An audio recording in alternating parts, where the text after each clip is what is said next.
morning, students. How are you? Today, we are going to discuss a very important chapter, that is electoral politics.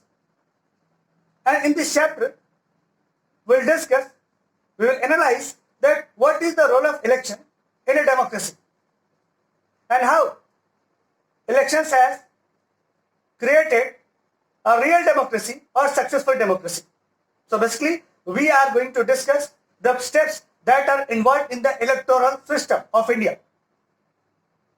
In order to start this topic, in order to start this chapter, I'd like to give you a brief introduction of the case study that is mentioned in your book.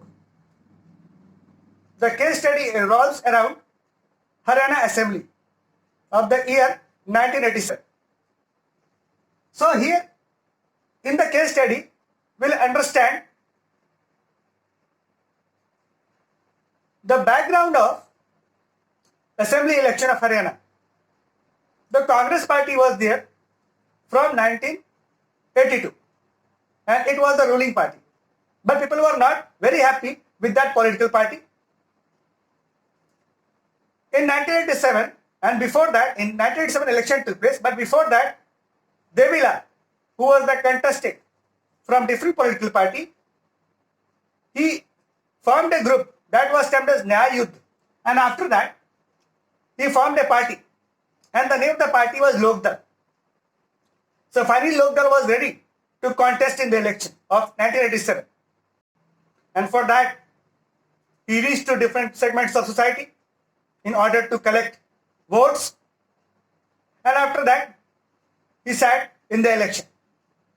The election result came in which out of 90 seats, 70 seats were there in the favor of Lok Dal and its allies.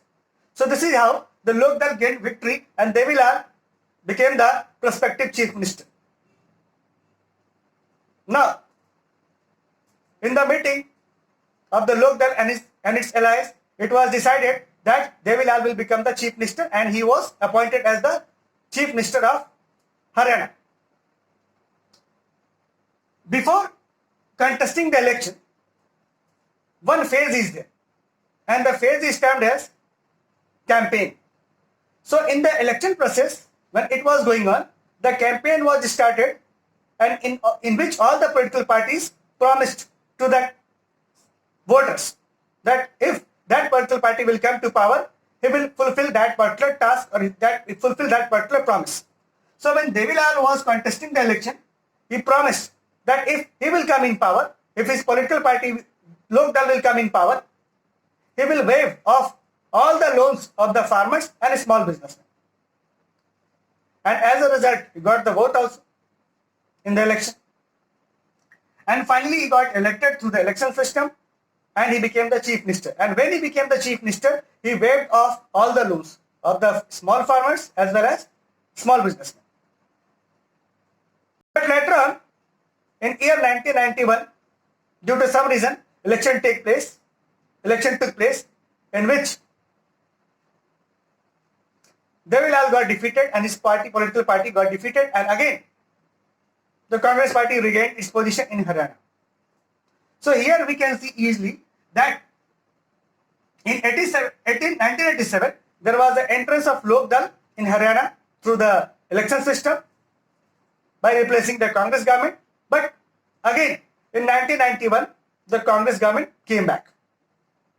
So the question may arise, how the political parties that was ruling from 1982 to 1987, it came back.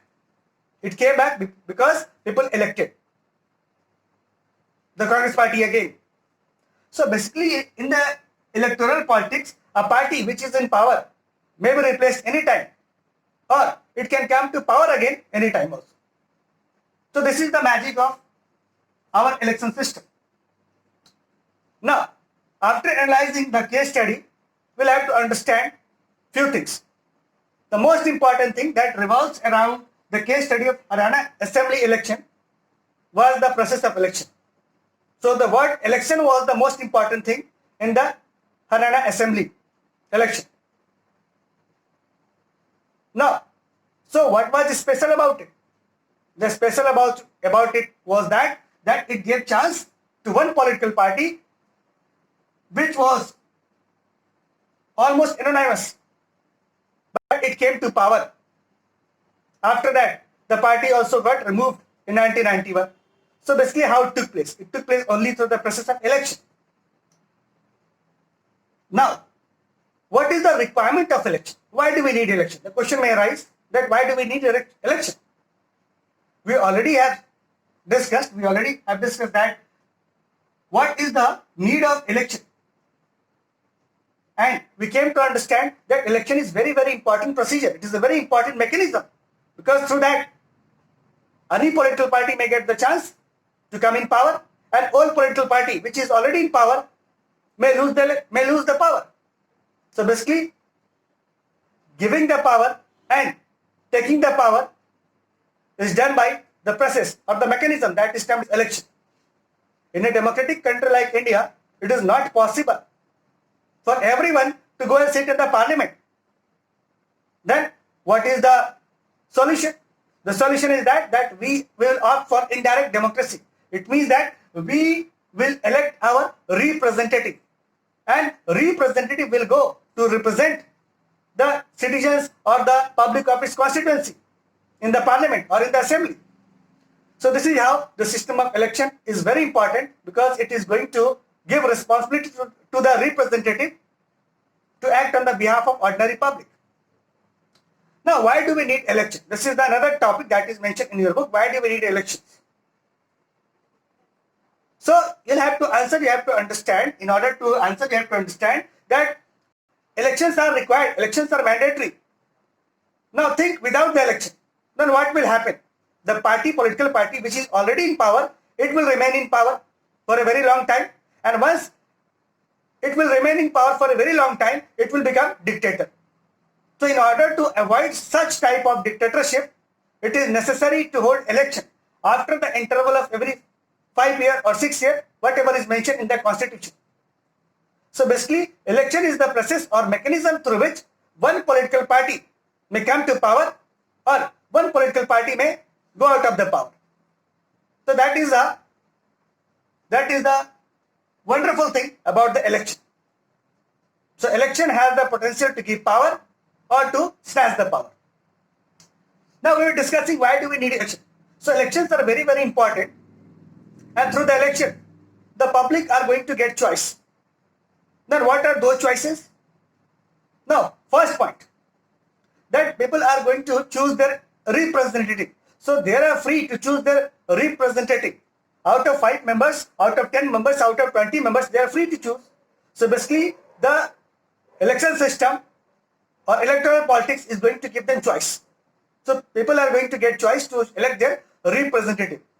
Now through the representative, now public will also choose who will govern them, who will form the government by giving the maximum vote to that political party.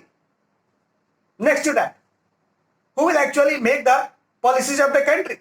It will also be decided by the public by giving the vote. So basically all things depends on the votes of the public, and how the vote of the public will reach the political party through the election, because through the election only the candidate will get maximum or minimum votes. It is something like examination. So basically the election is nothing but the examination through which different political parties will come in competition with each other, and the political party which is going to get maximum votes, that political party will win the election and it will form the government. So this is the basic thing about the election system. So we saw that through the election system, our democracy is going to become livable. If we are going to remove the election from the democracy, then what will be left? Still, few things are there which are very important for the democracy. But the election is actually the spirit of a democracy. If we are going to remove the election, then the democracy will not be in a position to survive. So that is why election is very important. It is mandatory for the democracy. Without election, we can't imagine the existence of democracy in real sense. So that is why it is very important to understand the basic or nitty-gritty of the electoral politics or the election system of India. So in the upcoming topics also we are going to discuss about the electoral politics and the election system of India. Thank you.